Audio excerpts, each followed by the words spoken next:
Chapter 16. Empty Bunk. Ring! The next thing Jack knew, his alarm was going off, as it did every weekday, at 7 o'clock. As he lay in the top bunk in his bedroom, his hand groped for his old tin wind-up RAF clock, and he turned it off. With his eyes still closed, the boy suddenly remembered that his grandfather had gone to sleep on the bottom bunk. He lay there for a moment, listening out for the old man snoring. That's strange, thought Jack.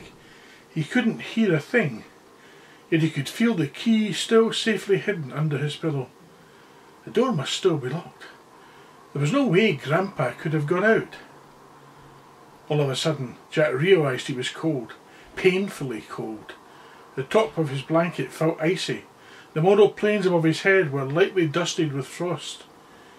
It had to be the same temperature inside as it was out. At that moment the winter wind whipped up, making his curtains flap. The window must be open. For a moment Jack couldn't bear to look below to the bottom bunk. Slowly he summoned all his courage. He took a deep breath before peeping down. The bunk was empty.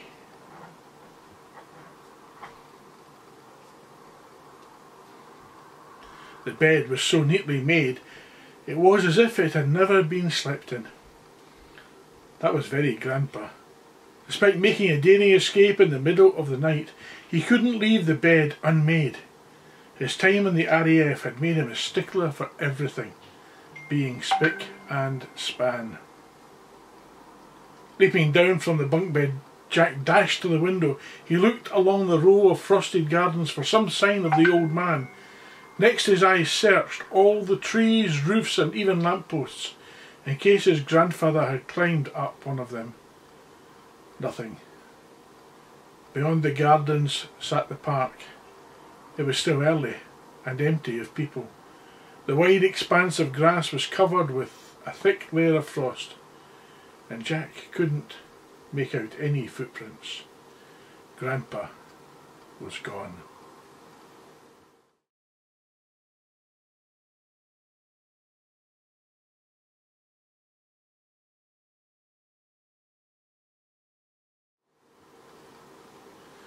Chapter 17.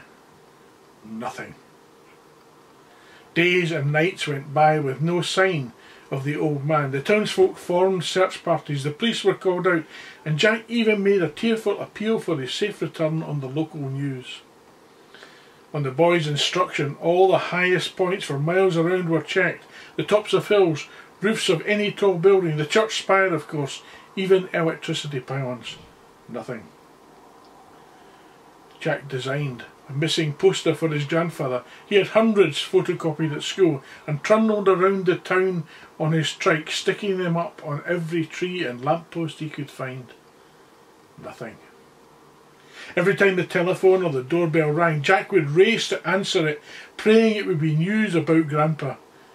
But there was no trace of him.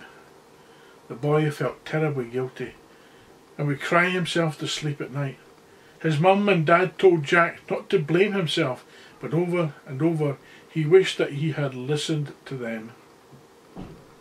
Perhaps an old folks' home really was the best place for Grandpa. At least he would be safe there, though the boy hated to admit it. It seemed Grandpa was now far too much of a handful for the family to look after. As each day passed, the sense of absence grew deeper. Yet after a while Jack realised something awful. The world kept turning. His mum and dad went back to work. The people of the town returned to their lives. A missing old man had become old news. Most of all, it was not knowing that was agonising. Had Grandpa gone forever? Or was he lost somewhere in desperate need of help? Reluctantly, the boy returned to school. It was hard to concentrate at the best of times, but now Jack's mind really was elsewhere. Whatever the subject, all he could think about was his grandpa. After school every day he would stop off at Raji's shop to see if there was any news. Ding! went the bell as Jack entered the newsagent. It was now a whole week after his grandfather's disappearance. "Ah, young Master Bunting, my favourite customer, come in! Out of the cold, please," called Raj from behind his counter. In such a low mood, all the boy could muster was a polite nod in the newsagent's direction. "I scoured all the newspapers again today, but I'm sorry to say there has been no sign of your grandfather," said Raj. "I just don't understand," replied Jack. "When he went missing before, we always found him. This time it's like he's disappeared into thin air." Raj mused on this thought for a while. To aid concentration, picked up a lolly from the counter and popped it in his mouth. The man's face grimaced a little. It was clear he didn't like the taste, and he quickly popped it back with the others for sale. There had long been rumours among the kids at Jack's school that many of Raj's sweets came pre-sucked. Now the boy knew for sure. Strangely, it didn't make him like the newspaper agent any less. "Your grandfather is a war hero," said Raj, thinking out loud. "Yes, he has a distinguished flying cross," agreed Jack. "That's one of the highest honours a pilot could be awarded. So I cannot believe a man like that would just give up on life. He's out there somewhere. I just know it." Ding! The boy left the shop with a spring in his step for the first time in days. Now at least Jack felt there was hope. The drone of an aeroplane's engine echoed up across the sky. Looking up for a moment, Jack half expected to see his grandfather. But of course it wasn't a Spitfire, just another anonymous jumbo jet.